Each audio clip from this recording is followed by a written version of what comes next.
یدی یا نبی اللہ وعلا آلکا واصحابک یا سیدی یا نور اللہ۔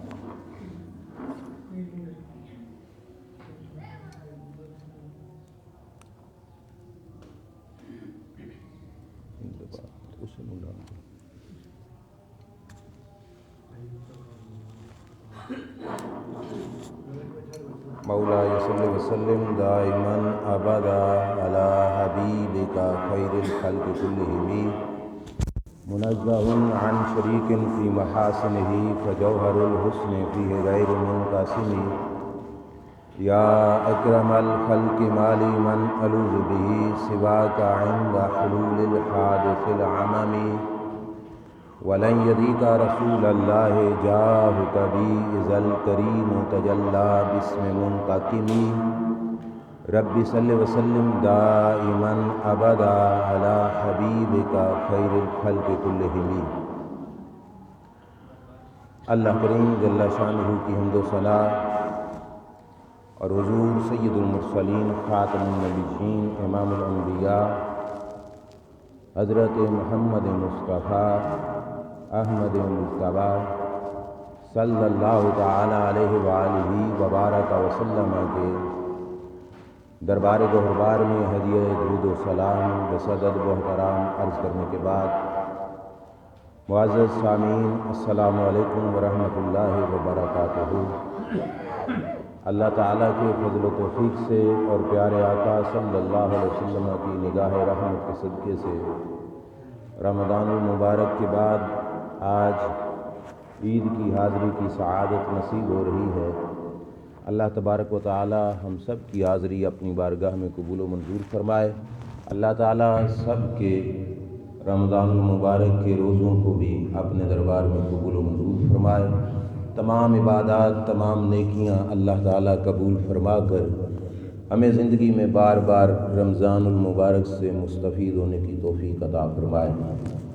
عید کے خطبہ میں سب سے پہلے جس بات کو میں عرض کرنا ضروری سمجھتا ہوں وہ یہ ہے کہ رات سے کافی لوگوں کے درمیان اور علماء کرام کے درمیان بھی یہ اختلاف چل رہا ہے۔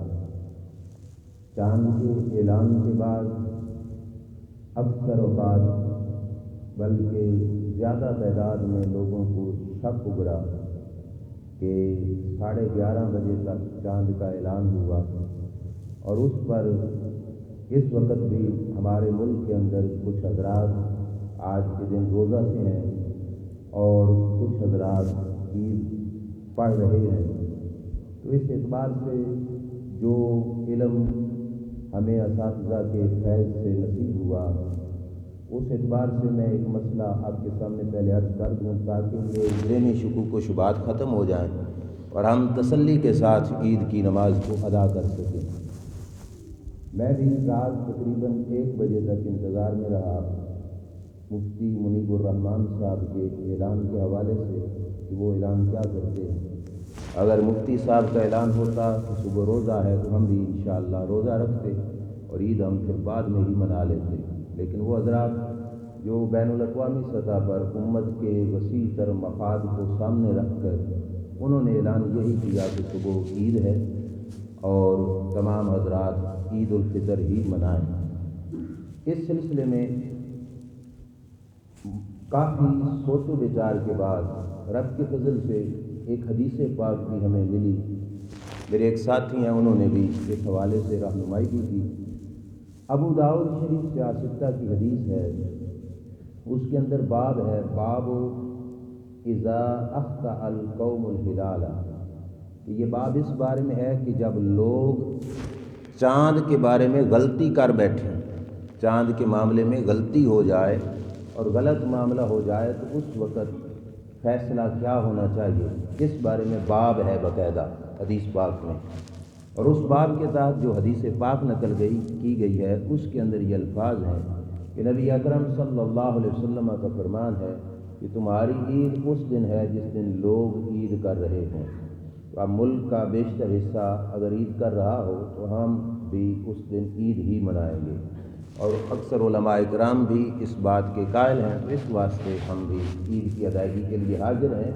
تو باقی تسلی کے ساتھ کہ اگر کوئی ایسا ویسا مسئلہ ہوا جو لوگوں کے ذہن میں ہے تو اس کا گناہ ان کے سر پر ہے، وہ ہم سے نہیں پوچھا جائے گا، کیونکہ ہم نے شہادتیں موصول ہی نہیں کی، نہ ہم شہادتیں لینے کی ذمہ داری ہمارے پاس تھی۔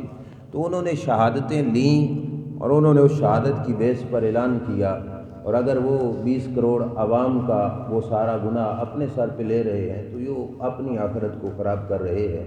ہم اس کے حساب سے بھی اور اس حدیث پاک کے حساب سے بھی اس واسطے عید کی ادائیگی کے لیے حاضر ہوئے ہیں۔ اللہ تبارک و تعالیٰ سب کے عمل اپنی بارگاہ میں قبول فرمائے۔ اور اس معاملے میں بھی جو مفتی منیب الرحمان صاحب نے کہا کہ اگر کسی کو یہ تسلی نہ ہو تو وہ اپنی ذہنی تسلی کی خاطر بعد میں بے شک ایک روزہ رکھ لے، یہ سمجھ کر کہ میرا ایک روزہ رہ گیا تھا، تو بعد میں اگر رکھنا چاہے تو پھر وہ بعد میں رکھ بھی سکتا ہے۔ تو آئیے آگے سنیے کہ جو عید کے موقع پر پیغام میں نے آپ حضرات کے سامنے عرض کرنا ہے وہ یہ ہے کہ عید ہر کسی کے پاس ضرور آتی ہے، غریب کی بھی ہوتی ہے، امیر کی بھی ہوتی ہے، لیکن عید منانے کے طریقے ڈھنگ جو اللہ کے پیارے محبوب صلی اللہ علیہ وسلم نے ہمیں عطا فرمائے، ہمیں عید اس حساب سے منانی چاہیے جو رسول اللہ صلی اللہ علیہ وسلم نے طریقہ عطا فرمایا ہے۔ سب سے پہلے سنیے کہ رمضان المبارک اور اس کے ساتھ بالکل اٹیچ عید، اس میں حکمت کیا ہے؟ رمضان کے بارے میں آقا دو عالم صلی اللہ علیہ وسلم کا فرمان ذی شان ہے کہ ہوا شہر المواسات، کہ رب ذوالجلال نے رمضان کو ہمدردی کا مہینہ بنایا ہے، رمضان کو ہمدردی کا مہینہ بنایا ہے۔ رمضان المبارک میں ہمدردی کیسے؟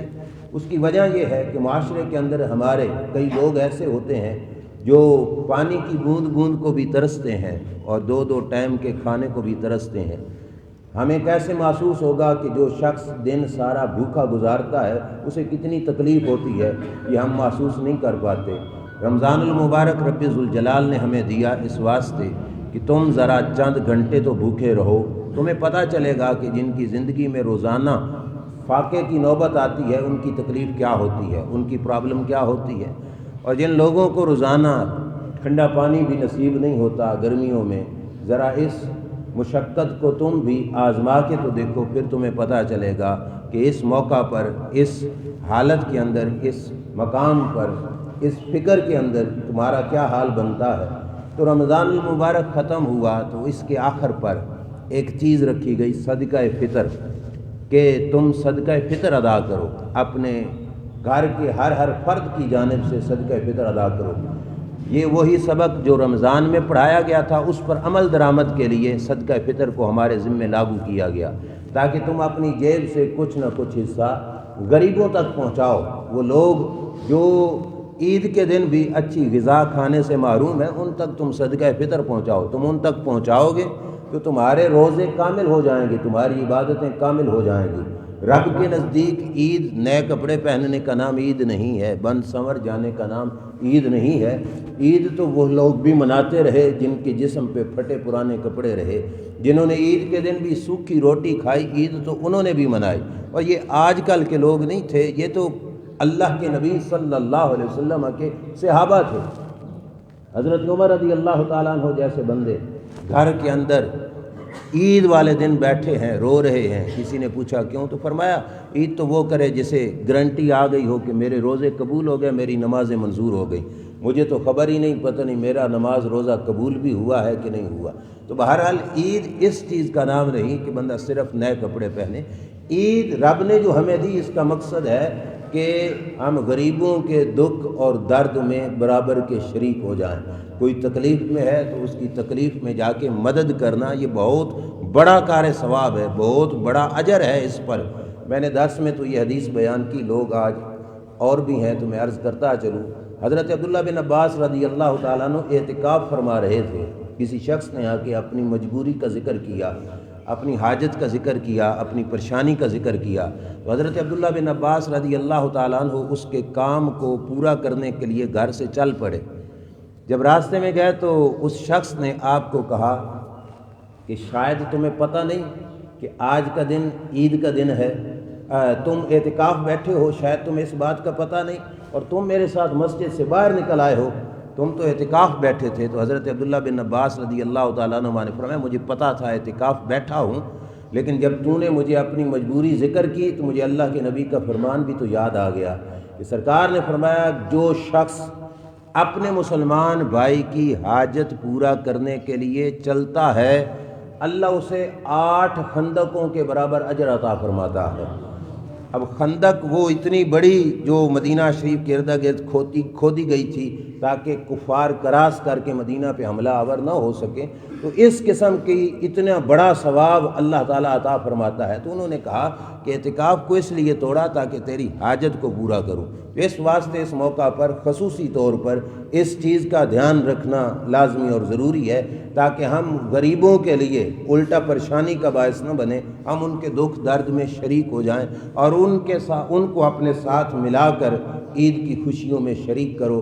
اسلام کا ہر حکم کافی حکمتوں کا حامل ہے، اور اس حکمتوں کے تحت پھر مزید بھی کروڑوں حکمتیں ہوں گی۔ یہی دیکھ لو کہ مسجد کی صف میں اسلام نے سب کو ایک ہی لائن میں کھڑا کیا، کوئی امیر ہے، کوئی غریب ہے، کوئی اونچی ذات پات کا ہے یا کوئی کم ذات پات کا ہے، سب کے کندھے کندھے سے ملے ہیں اور سارے ایک ہی لائن میں کھڑے ہیں۔ اسلام یہی بتانا چاہتا ہے کہ نگاہ خدا میں تم سب ایک ہو، تم برابر ہو۔ ہاں، درجے کے لحاظ سے اور رتبے کے لحاظ سے اونچا رتبہ اسی کا ہوگا جس کا من اندر سے پاک ہوگا، جس کا اندر صاف ہوگا، اللہ کے دربار میں رتبہ اس کا اونچا ہوگا۔ رب یہ نہیں دیکھتا کہ کس نے جو ہے اعلیٰ قسم کے سوٹ پہنے، کس نے اچھی خوشبو لگائی، یہ رب نہیں دیکھے گا۔ رب یہی دیکھے گا کہ کس کا کردار اپنے مسلمان بھائی کی خاطر اچھا ہے۔ نبی اکرم صلی اللہ علیہ وسلم نے ارشاد فرمایا ان اللہ تعالی لا ينظر الى صورکم ولا الى اموالکم ولکن ينظر الى قلوبکم واعمالکم۔ اللہ تمہارے صورتوں کو نہیں دیکھتا، ان چہروں کو، اور اللہ تمہارے مال اور دولت کو بھی نہیں دیکھتا، رب تمہارے دل کو دیکھتا ہے، رب تمہارے کردار کو دیکھتا ہے۔ اب دل اور کردار کو ستھرا رکھنا یہ لازمی اور ضروری چیز ہے۔ یہ اوپر کا لباس یہ تو بعد کا معاملہ ہے، اندر کا جو من ہے وہ جتنا صاف ہوگا اس پر رب ذوالجلال نے اجر عطا فرمانا ہے، اور اس کی صفائی جتنی زیادہ ہوگی۔